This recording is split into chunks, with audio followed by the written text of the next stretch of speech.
Well, I was here in August, and I told you I thought something special was going on. When did you feel this group was going to be special? Probably when you said it, right about that same time. The guys just really came together, and Mike had a great emphasis on the connectivity of the team, the guys, the camaraderie. I'm sure you heard about the walkarounds, and just the way they were treating each other and they were working and really getting into all the development. They were really into getting better every single day and buying in. I'm sure that's been part of your plan to put that together. You grew up in the shadows of Lambeau Field. Yeah. Going to games that you were coaching. Yeah. Yes. How did growing up there kind of influence the way you do things? Awesome question, and it feels weird that I'm sitting here with you because it was, iconic head coach, Super Bowl 41, all that, amazing stuff. But and leadership styles too. I've read obviously Uncommon and the humbleness, faith, everything. But growing up in Green Bay was really, for me, the way we lead in this environment is that it's just all about the fans. It is an entertainment business, and so I always want to know. Every day I'd race to the mailbox to get the paper to see what the Packers did to get better every day. And unfortunately, at that point, it was 2 decades of growing up that we didn't have much winning football there. And so I always prayed on, if I ever got the chance, it was we're always going to make the fans feel like their team has an opportunity to win a championship, be a consistent championship caliber team. And really, Pete and I preached that right since we came in the door in 2010. It's what are we doing for the fans ultimately, but that means how are you helping the coaches get better? How are you helping the players? What does sports science look like? What's nutrition look like? Sleep studies, everything that goes into it. And is there also that element of we're in this with our city and we're in it with our fans? And oh, no doubt. Yeah, the fan part, absolutely. I mean, I'm sure you've witnessed it again the last 2 home games. I mean, it's just been electric in there, and the 12s just show up. They travel great. But yeah, I mean that the fan base and being able to, we had a little lull there for a minute where home field advantage wasn't really rocking like it should be, and now it's back. It's back. Yeah. And the players have bought in, and obviously, you've seen the stuff with Mike and his presentation and what it's going to look like. The NFC Championship game, and just picture this. Ron Wolf, the general manager of that Packers group, had an impact on you, didn't he? Yeah, big time. Was blessed enough to get his phone number, when I was a junior in college, and I had read a story that he picked up his phone all the time, that he had its own, that he didn't have an assistant during the weekends. And so a buddy of mine and I planned it out, we'll call him on Memorial Day weekend, and I think it was 92, and he picked it up, and I was like, yeah, I'm the guy that's been stalking you with the letters, and it's a 4-hour drive, and he's like, or it's a 5-hour drive, and he's like, well, how long would it take you to drive down for an interview? I'm like, I'll be there in 4, and so I went down on a Tuesday and interviewed with Ron, and Ted Thompson had just started. Yeah.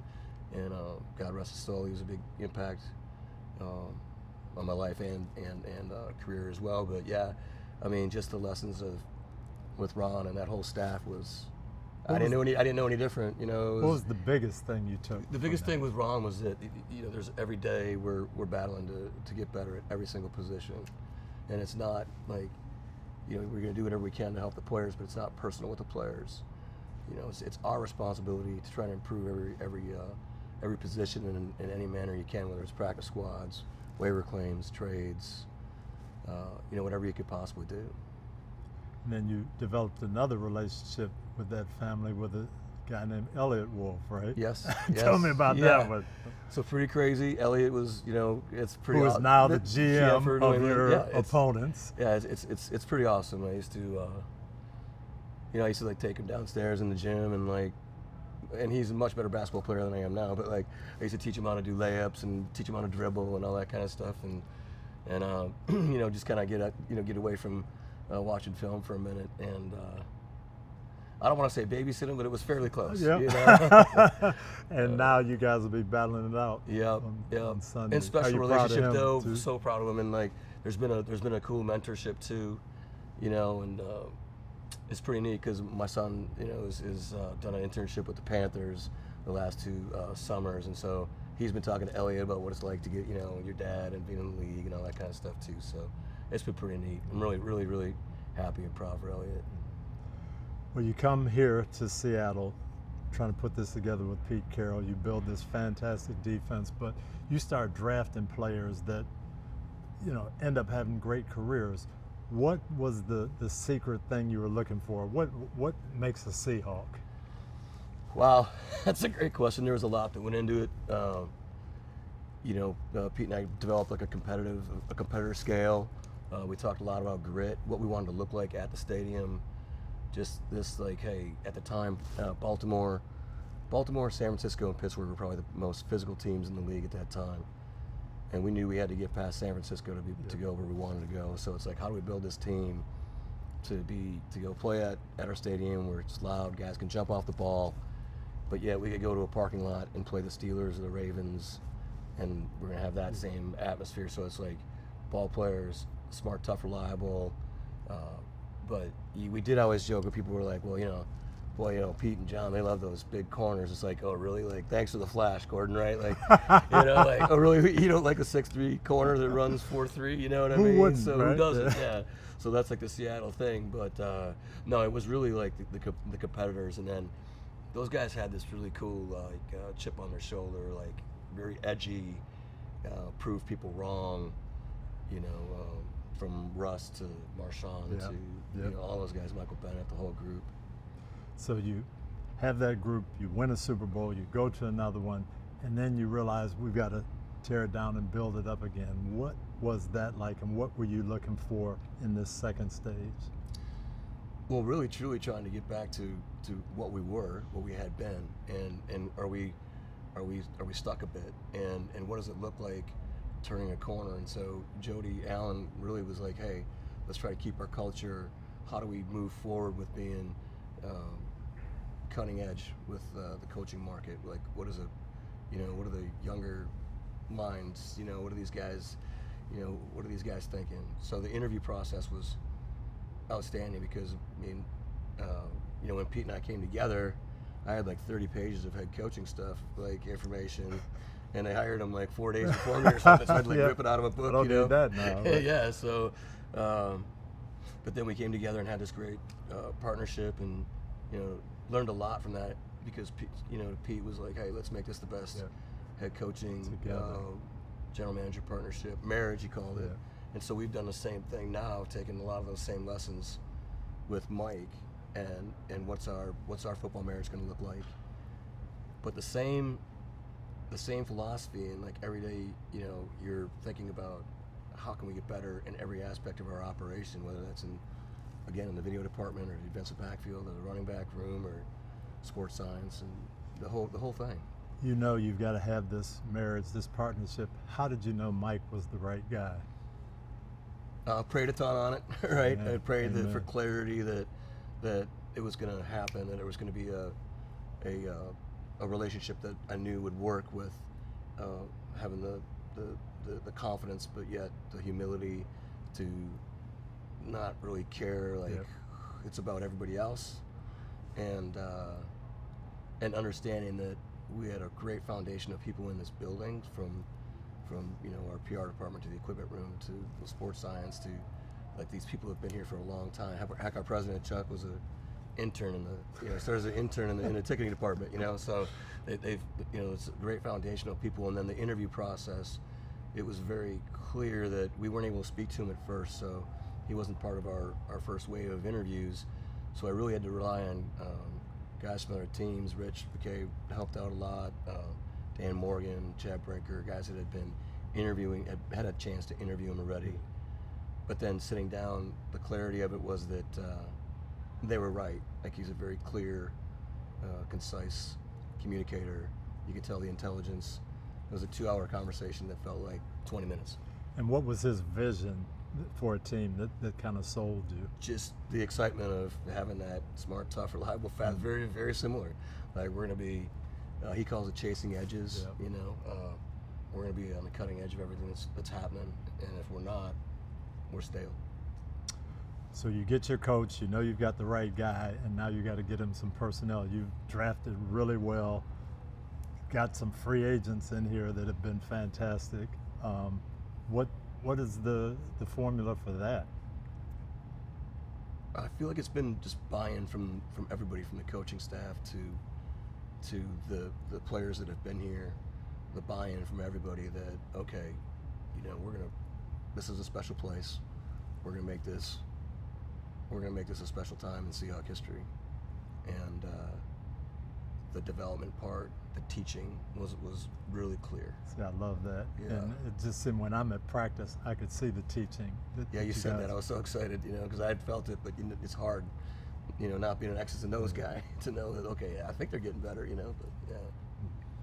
And then finally, the last piece is your quarterback. A lot of people had questions on Sam Darnold after the playoffs last year.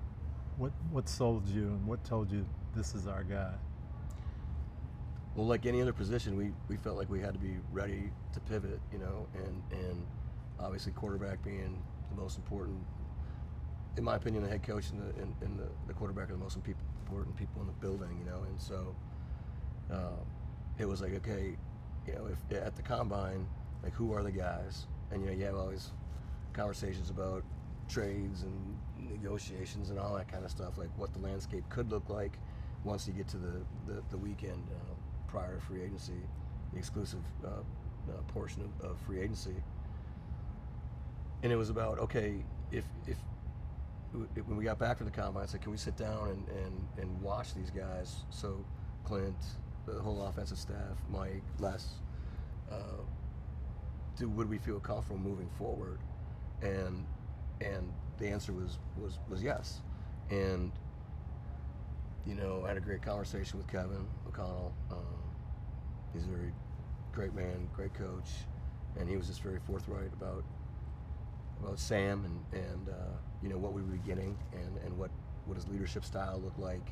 And then Clint had been with him in San Francisco, so that had to help. Yeah, right? And, as you well know, the huge part of free agency is really knowing like who is the person at their core, and it's hard to bring somebody in to your building that you don't really know. So we've had guys that DeMarcus Lawrence that AD had coached as well, Clinton coached Sam, so it was like we had some great background information on the guys, and it was like, all right, like here we go, let's move forward.